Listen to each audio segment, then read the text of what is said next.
Çin işgal yönetiminin Doğu Türkistan'a ve diğer birçok şehire yurt dışından gelen öğrenci, çalışan ve orada yaşayan yabancıların vize ve oturma izinlerini iptal ettiği, zorla okul ve işlerini sona erdirdikten sonra sınır dışı etme kararı aldığı bildirildi.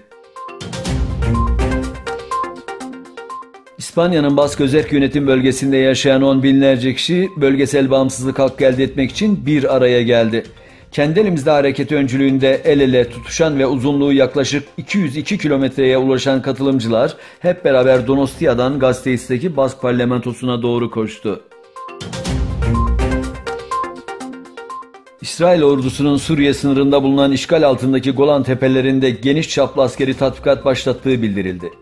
İsrail ordusundan yapılan açıklamaya göre Golan Tepelerindeki askeri tatbikata katılmaları için binlerce yedek asker bu sabah göreve çağrıldı.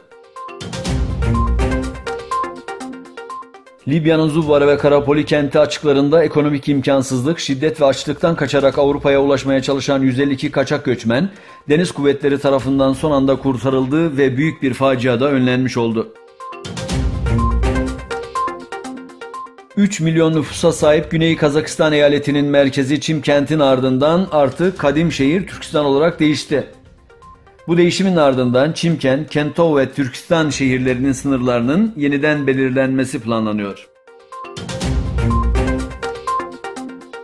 Irak'ın başkenti Bağdat'ta kullanılan oyların saklandığı bir depoda yangın çıktı.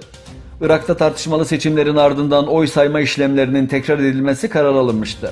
Yangın çıkan deponun oyların saklandığı en büyük merkez olduğu ifade ediliyor.